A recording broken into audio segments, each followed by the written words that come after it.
Hey everyone, welcome back to our series within a series covering the various class combinations.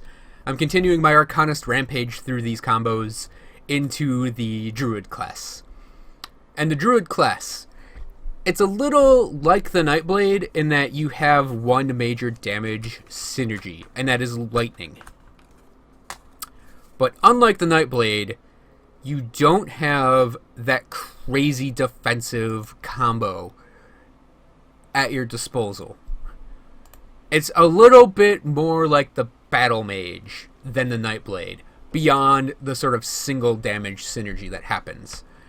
Because the Shaman side of things is, again, very melee focused. I mean, there are castery things, and I'm playing a castery Druid, but, well, I guess it's not hugely disparate like the Soldier is. The Soldier Arcanist combo is. There is a bit more that meshes together through that lightning damage. But again, it's like, yeah, the castery side of things is pretty much like Wind Devil and Lightning and Storm Totem. You're not really going to run Wendigo Totem unless you want the heal, because you don't really run Vitality damage in this. I mean, you could maybe build Vitality damage and then use the Arcanist as sort of your core of defense / tools to disable enemies side. But yeah, it's like if you want to do anything else with the Shaman side, you're going to go either with a pet, which acts a little strange, or you're going to go in melee, which, I mean, again, not really a big disparate like disconnect here, because there's a lot of lightning damage. So on the Shaman side of things, Savagery, you could run with a two-hander with Primal Strike, and that could be a build, or you could just use Primal Strike, and that could be a build, because Escandra's Elemental Exchange is going to support that. You could also work in, as another bomb, Trojan Sky Shards, which is one of the main things you could support for a Druid. Like I mentioned before, you can run a sort of caster-based Druid and go for Storm Totem with Wind Devils, and in particular Maelstrom adds a lot of lightning damage onto your Wind Devils, and then pick up Trojan Sky Shards, and maybe throw in, if you're doing Lightning Aether like this guy is, throw in Devastation. And then Star Pact will support that, and Star Pact will even support a melee build as well, because it's also lightning. So, for Devouring Swarm, it's Vitality damage, and this is sort of back what I said a moment ago with, if you're building Vitality damage, you're mostly going to end up using the Arcanist as the, like, defense sink for your points. We're just going to sink points in the, Myvan Sphere and Mirror and Electras and Nullification, just to stop enemies and avoid enemies. Grasping Vines I've never really used that much. I think it's because the Immobilize is kind of... Is it slow? Yeah, it's like slow movement. But, like, the chance to Immobilize feels a little... I can only express it through facial expressions. I can only describe it through facial expressions. So yeah, if you're picking up Summon Briarthorn, there is one interesting synergy I could see using, which is the Manifestation Transmuter on Escandra's Elemental Exchange, where you can take and give your pets a giant damage bonus for elemental damage, and convert their physical damage to elemental damage.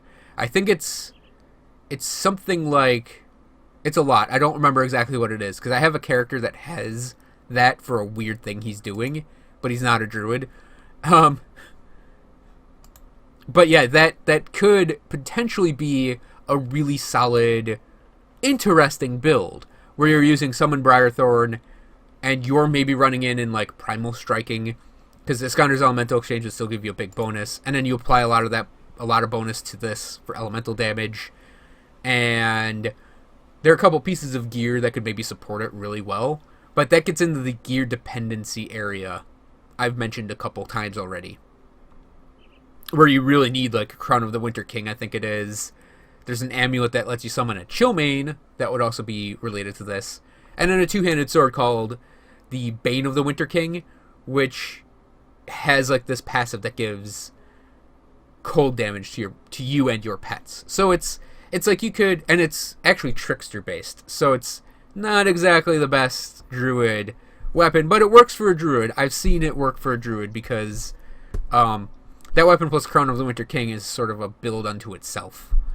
But yeah, I could see you running sort of a hybrid build that might be kind of solid. Might be.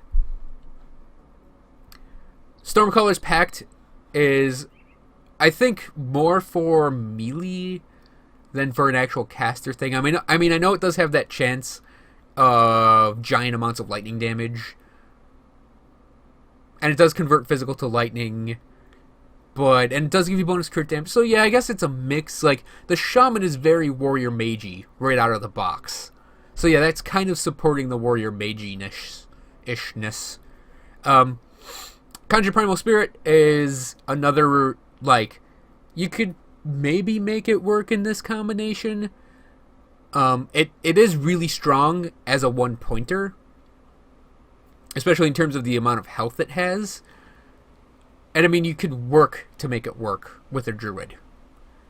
And then Primal Bond, oddly enough, if I were doing a melee druid, I would probably choose this as my exclusive skill because of the damage reduction on it. Because it isn't additive with Maven Sphere, it's multiplicative. But it's more damage absorption. And just raw damage absorption's awesome. So you can actually get a lot of it.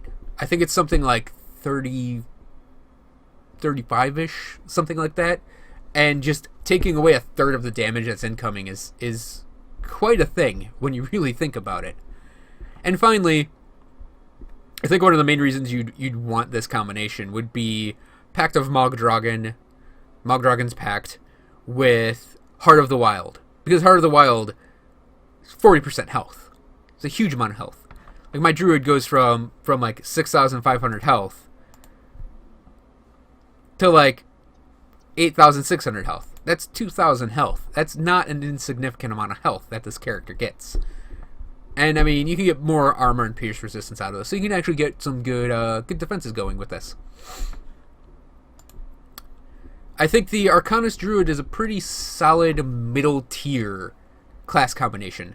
There's a lot of support between the two things, and I mean, you can get a lot of the Arcanist stuff running.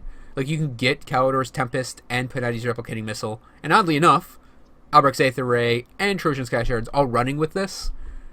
And yeah, it's actually not a terrible combination. It can be really, really powerful. But again, it's a little on that, like, it gets more powerful based on your gearing. So it is a little on that, like, middle tier of gear dependency. I'd almost say the Druid would be a good, like, if the Sorcerer is up here and the Pyromancer is down here, the Druid could be right smack dab in the middle.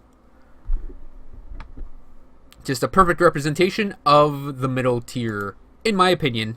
It's my opinion, humble opinion, of class combinations. Oh, and by the way, the Albrecht's Aether Ray build, you could do Aether Vitality, and then pick up Wendigo Totem. And you could have this constantly healing totem while you're sitting there beaming. Just throwing that out there as a build idea. Oh, I forgot to mention, yeah, if you're using a Savagery basic attack-ish Druid build, you can actually pick up Brute Force and get a lot of lightning damage going. Brute Force with Feral Hunger and Upheaval, combined with a Scoundrel's Elemental Exchange. A lot of flat lightning damage you can dish out. So, I think that covers everything with this. I don't think I skipped any abilities, which means I'll see you guys next time for the Warlock, which is going to be the last of the Arcanist combinations of classes. And then I'll move on to another.